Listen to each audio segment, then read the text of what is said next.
De Lima. She started out by saying, Alan is the last person in this world to talk about human rights. You should be the last person to talk about due process.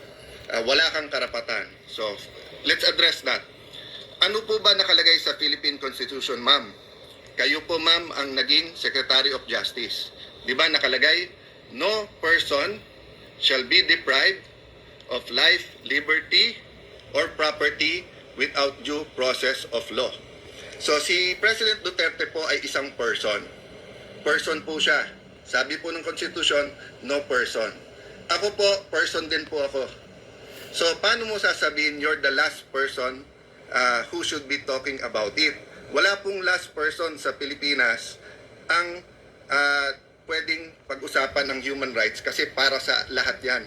Hindi lang para sa advocates at pseudo-advocates and sa politiko yan. Ang human rights ay para sa lahat, no? So, okay, let's go now to the issue na ayaw niyong sagutin at diretso. Paulit-ulit kayo sa Rome Statute, sa rules ng ICC, sa batas ng mga pinasa natin. Ang sabi ko nga sa inyo, i-assume na natin na valid at may jurisdiction sila. I-assume nyo na rin na valid din yung warrant. Hindi ka pwedeng dumating sa bansa, i-present mo na lang yung warrant na yan, tapos isasakay mo na sa eroplano at ililipad mo na. At kung yan ang ina-advocate nyo, napakadelikado niyan.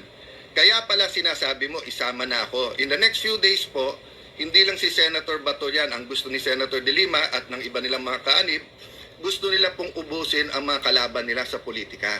Dahil hindi po to human rights agenda para kay Senator De Lima, ito ay isang political agenda. Di ba?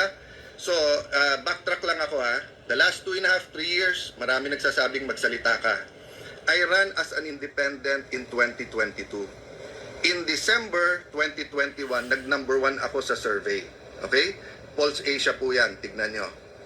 But nag-decide po kami ni Lani, there are some personal stuff that we have to take care of, focus on, and then nung tinitignan ko yung mga partido na nahirapan din ako pumili and to lend my name, I sat down with some of them, and to respect the people's will, nag-decide ako ituloy-tuloy na independent. So the last 2 years, I tried, and I continue to try. I just keep on listening.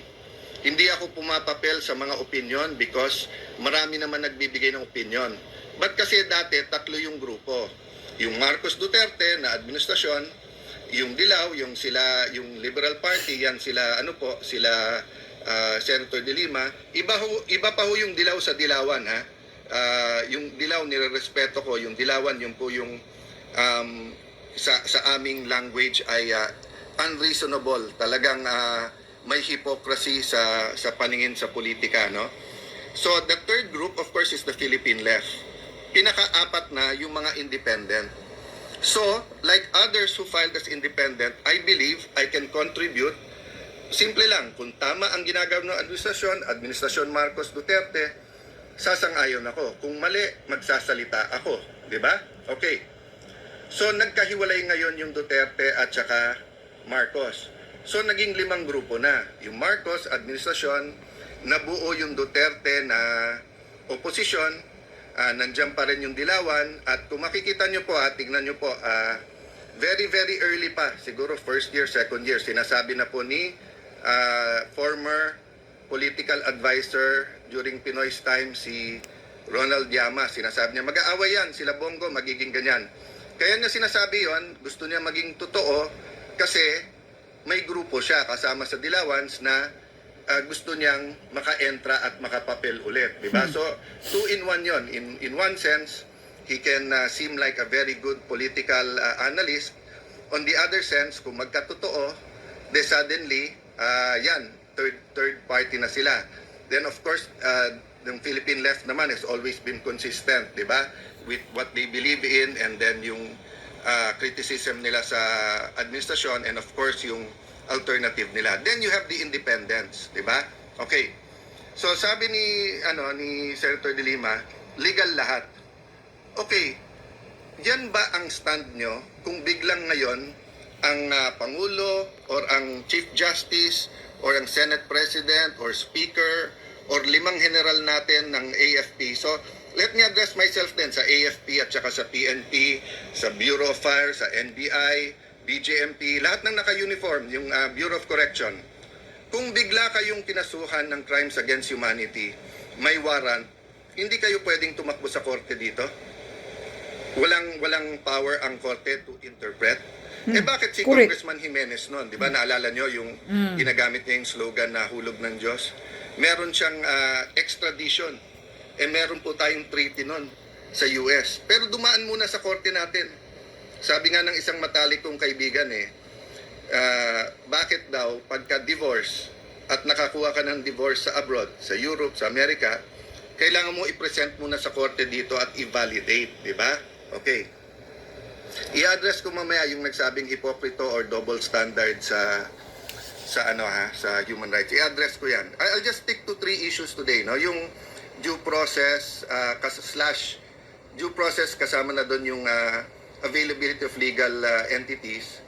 Number 2 yung number 3 yung fact finding, 'di ba? Yung facts lang kasi marami siyang kasinungalingan na sinabi doon sa kanyang video. At yung isa gusto ko i-discuss ng konti sa inyo yung human rights. Okay.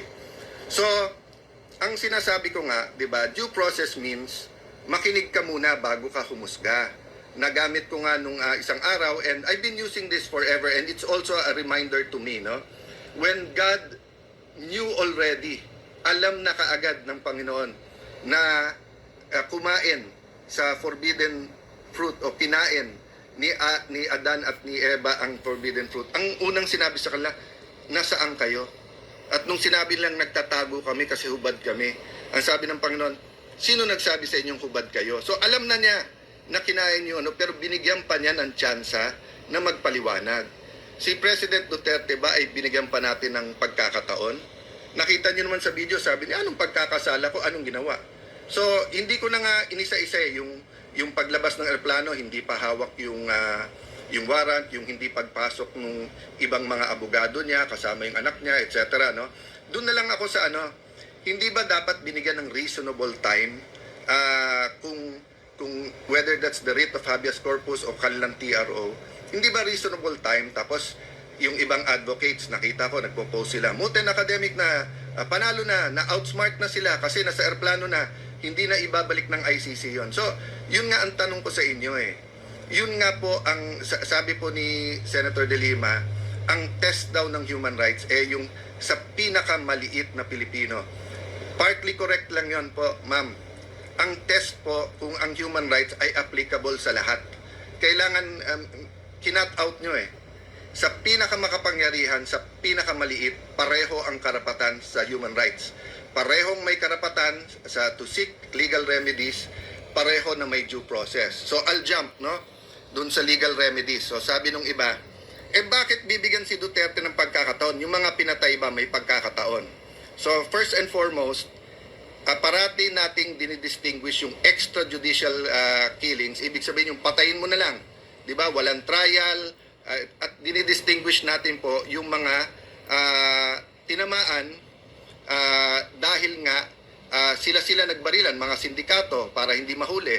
Di ba? So hindi state, hindi po mga alagad ng batas ang pumatay doon. And then dinidistinguish mo rin yon dun sa mga police at militar na may raid and then they protected their own life.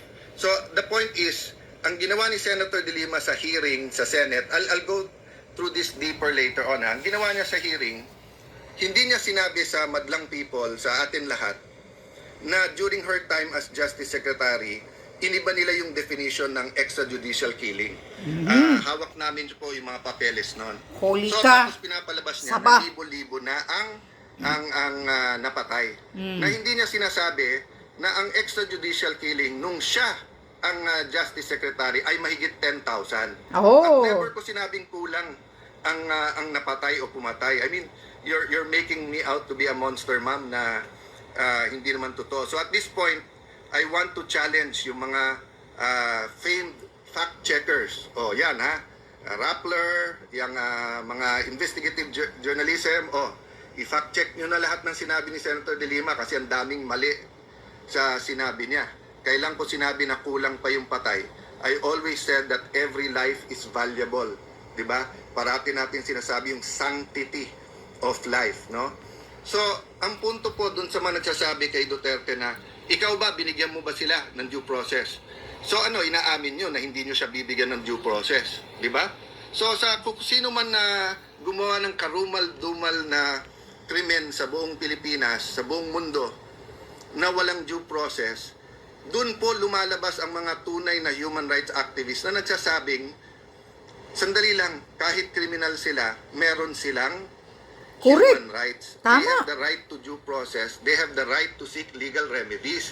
Kaya nga maraming sikat na human rights activists pero mababaho sa politiko o kaya galit ang tao. Kasi nga, pinaglalaban ang karapatan when it's unpopular. Di ba?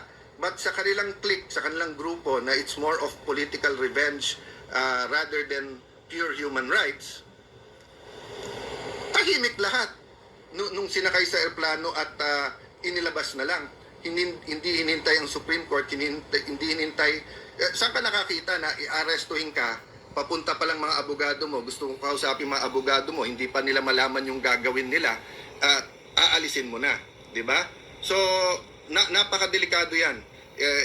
Sabi ko nga kanina, paano kung lumabas dyan 10 general, papayag kayo sa PNP o sa AFP, papayag po ang palasyo. So, kailangan to pag-isipan ng mas malalim. That's why nga sabi ko, maybe an independent voice, a reasonable voice, no?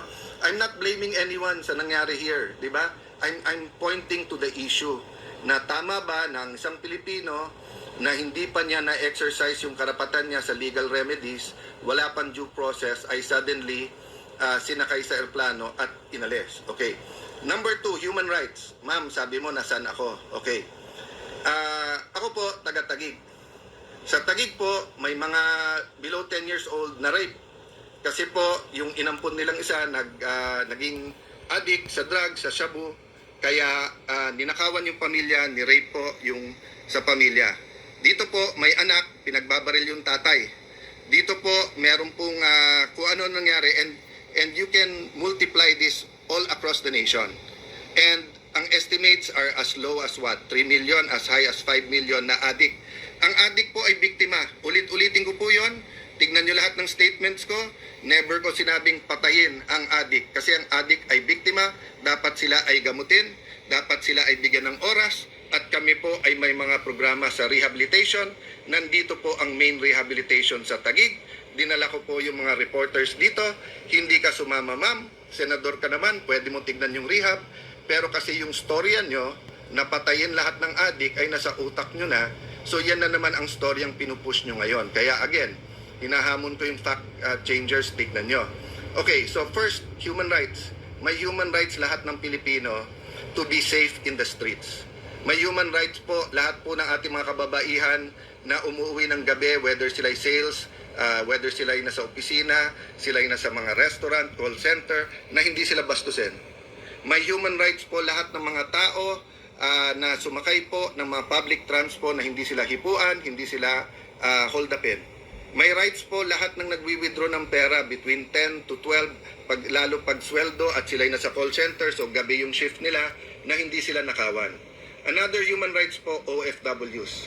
Hindi nyo po binanggit na nung panahon po nyo na Justice Secretary ay bukod sa napakahirap kumuha ng passport at never nyo tinanggal ang sindikato doon sa passports, ang nangyari po, pati po ang OFW ay hinihinga ng pera para makakuha ng passport at pagkatapos sa ilan mga bansa, isang naging ehemplo yung Kuwait, sa Saudi po for example, dahil walang pondo po para dun sa legal assistance or napakahirap ilabas yung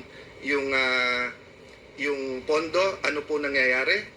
Minsan nandun sa pulis, sa korte na magkakaroon po ng abogado. Inayos po natin yan dahil ang bawat OFW, tinatawag nating hero, pero wala naman palang legal assistance fund na sapat at wala rin palang pondo na aid. Ginawa po ni President Duterte during my time as secretary, that was increased kaya umabot ng if i-total mo yung pondo 1.3B. So let me know how you can say na wala kaming pakialam sa human rights when everything we did was for people's human rights, di ba? So I understand hindi dapat may EJK.